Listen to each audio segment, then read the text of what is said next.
Muy buenos días. Es otro de mis vídeos de mandahuevos que de alguna manera pretenden, tampoco con mucho éxito, resumir un poco lo que ha pasado esta semana. A ver, la semana nos enfoca mal.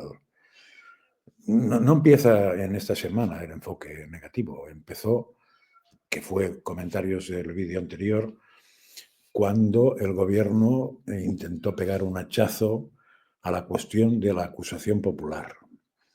Ahí explicamos dónde estaban las trampas. Pero esta semana el ataque a la independencia judicial ha seguido, de tal manera que, pues otra vez, muchos de los jueces, esta vez no todos, han protestado directamente de las asociaciones de jueces porque se ha producido la propuesta, leo porque si no me liaré con los nombres, del anteproyecto de ley orgánica de eficiencia organizativa del servicio público de la justicia. Esto que queda tan bonito se traduce en modificar la ley orgánica del Poder Judicial. Bien, en los vídeos durante la semana en Dando Caña ya he ido explicando un poco lo poco que sé de esto, porque yo sigo sin ser jurista, pero más o menos tiene, como siempre, en el gobierno algunas cosas interesantes que incluso son fruto de peticiones de las propias asociaciones de jueces, pero nos intenta colar, que se sepa de momento, porque al no ser juez es muy largo y yo no soy capaz de entenderlo, pero tres cosas directamente. Cantidad de jueces a dedo, eso quiere decir que cuando no te puedes fiar del gobierno que te los coloca, serían jueces probablemente politizados. Dos, ataque a algunas presidencias de sala del Supremo para invalidar a los que ahora les toca ascender a estas salas y así poner los que le pueda interesar al PSOE, es decir, aquellos, sobre todo en la sala segunda, que les pueden afectar a ellos, puesto que cuando van por temas de corrupción van a la sala 2 del Supremo y por tanto se juegan mucho y dan que pensar mal. Y tercero, ataque a la composición de ciertas salas donde tendrían mucho peso los nuevos jueces que podríamos llamar jueces politizados.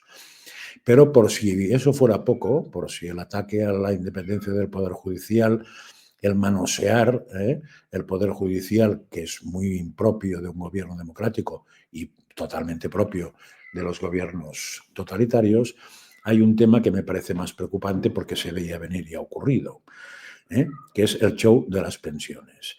Para eso voy a explicar una serie de cosas previas porque me parecen muy interesantes. El gobierno desde el principio lleva gobernando mucho tiempo con lo que se llaman los reales decretos ley. ¿Qué son los reales decretos ley? Pues son aquella manera que en vez de legislar en base a una propuesta de ley que entra en el Congreso después de pasar una serie de cribas diríamos, que no lo invalidan, o que no lo pueden paralizar, pero sí lo adornan, que son el Consejo de Poder Judicial, que son el Tribunal, no me acuerdo cuál es ahora, pero el Tribunal, no, el Consejo de Estado, etcétera. O sea, que lleva, incluso muchas veces lo que se hace es en un proyecto de ley, es audiencia a las partes interesadas para que puedan explicar. Es decir, una serie de maneras de afinar el proyecto. En vez de eso, se va por la vía directa y lo aprueba directamente el Consejo de Ministros. Los decretos, los reales decretos ley son legales, pero en todos los sitios se especifica que tienen que ser por extrema y urgente necesidad.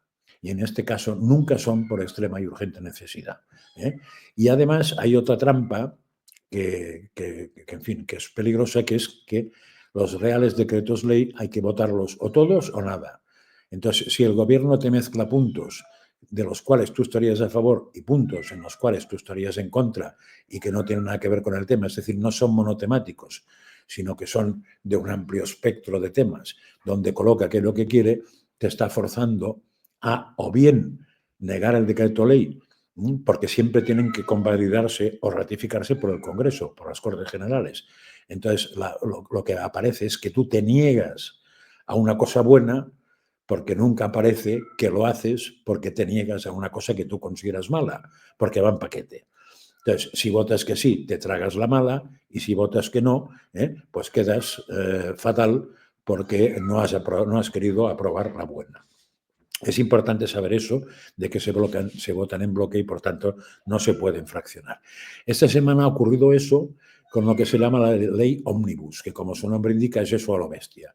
Es decir, es una ley donde el gobierno pone lo que le da la gana, distintas materias, muchas materias absolutamente distintas, y entonces es un trágala a la oposición o un queda fatal la oposición porque no has aprobado lo que querían, ¿no? El Constitucional ya declaró en su momento que la técnica legislativa, esa técnica legislativa del decreto ómnibus, era errónea, pero no inconstitucional. Bueno, pues ahí estamos. No es inconstitucional, pero como mínimo es errónea. Es decir, como mínimo es, decía Rubalcaba, filibusterismo legislativo.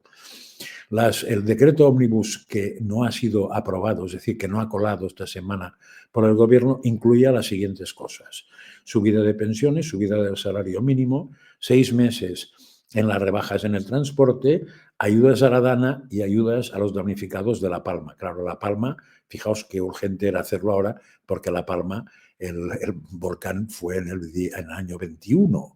O sea que ya se ve, ¿no?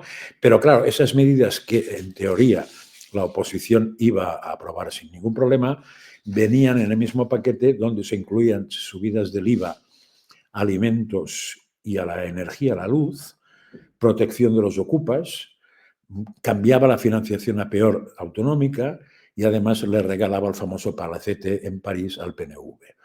Eso hace que la oposición diga, pues mire, no estamos dispuestos a que para subir las pensiones tengamos que tragarnos la subida del IVA. Lo siento mucho, ¿no? Entonces, ¿qué conclusiones podemos extraer de eso? ¿Qué supone? Claro, la venta que se está haciendo es muy fácil. El PP, Vox y Junts, que en este caso han votado juntos, se oponen a la subida de pensiones, se oponen a la ayuda al transporte, se oponen a la subida del salario mínimo y se oponen a ayudar a la DANA y ayudar a La Palma. Pues eso es mentira, ¿eh? Primero, y voy a explicarlo muy rápido, dejándome cosas seguro, pero creo que son claras. Primero, la responsabilidad de las cosas que se aprueban siempre son del gobierno, nunca son de la oposición. Con lo cual, si el gobierno no aprueba eso, es culpa suya, de entrada, ¿eh? ¿Por qué? Porque tiene suficientes medios legislativos para aprobarlo, como veremos. Segundo, porque claro, no olvidemos que este gobierno no ganó las elecciones. Al no ganar las elecciones, no tiene una mayoría clara en el poder legislativo. Y si no tiene mayoría clara, tiene que negociar con el resto.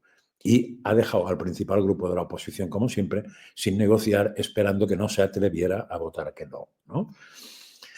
El gobierno lo tiene muy fácil. Con haber separado aquello con haber negociado y haber separado aquello que la oposición sí estaba dispuesta a votar y no haber presentado o haber presentado aparte lo que la oposición no estaba dispuesta a aprobar, se hubieran aprobado las pensiones, se hubiera aprobado el transporte, se hubiera aprobado la subida del salario mínimo, a las ayudas a la DANA y las ayudas a La Palma. Pero lo que pretendió es un trágala. Y la oposición dice, mire, nosotros tenemos mayoría, el trágala ya no es trágala. No estamos dispuestos a tragar nada. Y eso me parece a mí que es así de simple, ¿no? Para mí es miserable, repito, es un comportamiento miserable que el gobierno manosee, juegue y deje colgados a los pensionistas en un limbo. Seguramente se resolverá, pero ya el ataque ya está. A los 10 y pico millones o 11 millones o no sé cuántos millones de pensionistas que hay en España ya les ha llegado una alerta de que el Congreso no ha aprobado su subida, a pesar de que todos, desde hace unos cuantos días, les había llegado una notificación de la nueva pensión para este año. Entonces, te lega la notificación sin haberse aprobado, y cuando la oposición no la aprueba porque no traga, te llega el mensaje de que por culpa de la oposición no has aprobado eso. Bueno, pues eso es ser miserable. Y es ser todavía más miserable cuando la venta que haces es que es la oposición la que no ha querido esto, con lo cual pensionistas machacar al PP, que es el que os ha dejado colgados, cuando es el gobierno el que tiene todas las armas para aprobar eso en días. En días, porque, insisto, con haber negociado con la oposición, sabiendo que no ganó, sabiendo que no tiene mayoría, sabiendo que esa mayoría ficticia de progresista no existe, porque el PNV de progresista tiene lo que yo tengo de Ursulina y el Junts ya me explicaréis a mí, pues sabiendo que no tiene eso, lo que tenía que haber hecho es, si tan preocupados estaban por los jubilados, haber presentado la medida de los jubilados junta o sola, haber presentado la medida del transporte sola o junta con la otra, porque le decían que sí, pero lo ideal sería presentar una solas, ¿eh? Porque entonces se ve perfectamente quién está a favor y quién está en contra. Lo siento, pero insisto, este gobierno ya lleva mucho tiempo, pero aquí ya se ha pasado y el comportamiento es absolutamente infumable, miserable y asqueroso. Hasta la semana próxima.